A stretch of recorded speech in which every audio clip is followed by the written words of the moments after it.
Magre-resulta lang ng governance vacuum kung hindi agad matanggal ang none of the above option sa balota para sa BARM elections sa susunod na taon. Nakasaad kasi sa Article 7, Section 24 ng Bangsamoro Electoral Code ang paglalagay ng none of the above options sa balota.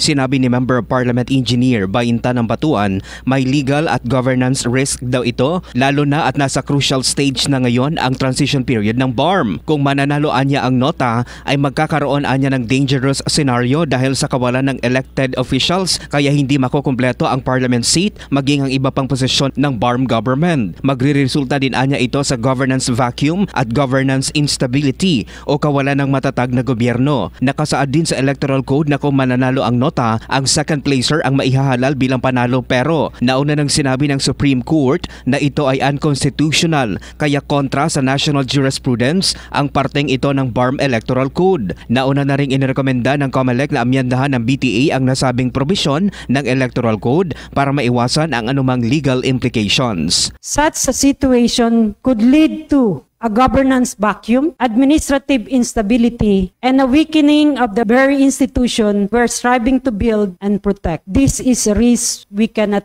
take. Mark Anthony Taico, NDBC Bida Balita.